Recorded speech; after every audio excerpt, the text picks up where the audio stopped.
Hey everybody, welcome to Obscurities in Miniature. It is time for yet another dose of obscurities in literature, and this one's pretty damn obscure. At least for most Americans, or non-English people. This one is definitely going to be out there, and I would imagine even for some of you Brits, this might be a pretty deep cut. I honestly could not tell you at this point in time where I first discovered this book. I honestly don't know anymore. I'm probably going to point fingers back in time to the early to mid-90s and my less nerdy brother, the one that lives in Japan, who, despite his best attempts at hiding it, was absolutely a hardcore comic collector. And so he was very much devouring anything out of England at that time. And I feel like he might have pointed me in the right direction and kind of got the ball rolling way back when at some point, because I've always been a big fantasy fan. I don't think that's a big shock to anybody. But what's crazy about this book is the original story in this, Black Beth, was originally published in a holiday special in 1988. Years after the magazine that it came from was ceased publication. And on top of that, then getting into the history of it even more so, in the foreword, this mentions that the original story here was actually published, not published, asked for publication and submitted 10 years prior to that. So like late 70s is when this first came into fruition. And that's where you'll see Blas Gallego's name becoming a thing here. And what's crazy is it's just so like out there. It feels like a throwaway filler story that would have been just kind of jammed in between, two ongoing serializations or something. And very much reads like something you would have found in Creepy or Eerie at the time. I believe the magazine was Scream, which I'm not familiar with. I guess that's really getting obscure into your British comic magazines. And, for the time, a lot of that stuff, and especially fantasy stuff, was being drawn by Spanish artists, and that's where Gallego comes in. And it's just interesting to me, like, looking at the cover, it just screams Spanish 70s comic art, and I mean that in the most positive way. I mean, it's got that, like, Esteban Maroto or, Gonzalo Mayo kind of Warren look to it. I mean, obviously a lot of those artists studied and were working in the same genres. And that, to me, that's just a fantastic thing. And it's really funny just how much of an influence I'm sure they all were on each other. Just like the title page just screams 70s fantasy artwork. And I mean that again in the most positive ways. The looseness with some areas of the line, and then especially like in the architecture and scenery, almost reminds me of what's his name? The Italian artist. Can't think of the guy's name. Toppi. At times reminds me of that. You don't see artwork like this anymore. And what's funny is once you have Beth really get into the story, I mean, I feel like we're channeling other, genres with this piece.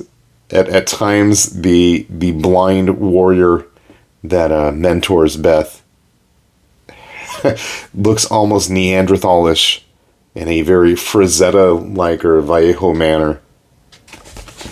In fact, there's a couple poses in here that scream Boris Vallejo or, Frazetta influence, which, again, never a bad thing. I love that sometimes her companion is, I don't know, I feel like we're almost channeling like Wrightson's Frankenstein or something here. And some of the poses that Beth herself gets into, and like, Some of the poses look like something you would have seen like Vampirella. Look at that horse. Just the use of, black and white space in these books. As Beth goes full 70s fantasy here. I like the fact also that the mentor companion she has is blind and yet is able to put together such, fantastic armor. And once they're all decked out there, it totally just... Again, I feel like... I honestly, you know what it feels like? I felt like I was reading El Cid by Gonzalo Mayo. And I have no idea what I did with that book. And I'm sure it's like stupidly expensive nowadays. A lot of those Dark Horse, creepy, eerie hardcovers ain't cheap. But damn, was that a nice looking book. If any of you have my Eerie, I think it was Eerie Presents El Cid, can you let me know? I kind of would like to look at it again. Come on, look at this pose. That is like pure Frazetta Conan. Again, anytime I see a warrior on a horse, I immediately go to El Cid.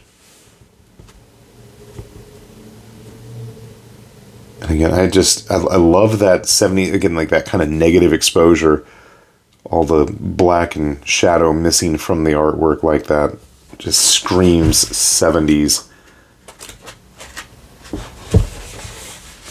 fantasy work. And what's neat is, so this book is a lot of different short stories, and none of them are really connected. But what's kind of cool is, in 2022, Alec Worley decided to kind of bring Black Beth back. That is way too much alliteration in one sentence. Sorry, this was from a 2018 special. So it's kind of cool. We see it still in black and white. Of course, we've got, killing the undead. And the artist, Danny, brings an interesting look. It has, again, that kind of very openness, kind of loose line that you almost expect to see in those kind of 70s comics. But then on this second one, that's where I feel like that Italian influence is kind of creeping out.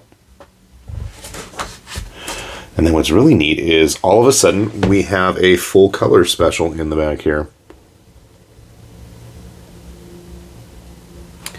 And I have no idea where a lot of these stories come from.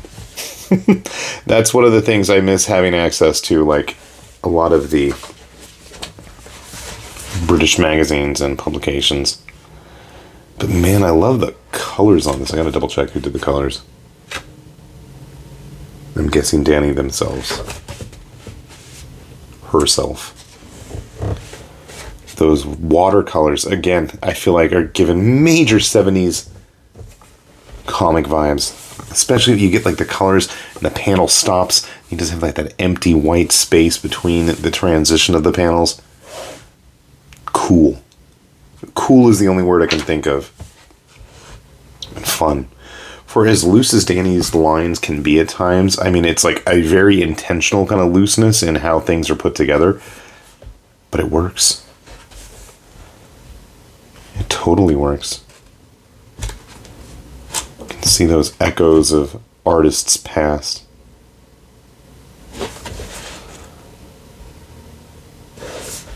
Again, that page setup, I'm just getting those like Italian, Spanish comic vibes, and I'm here for it.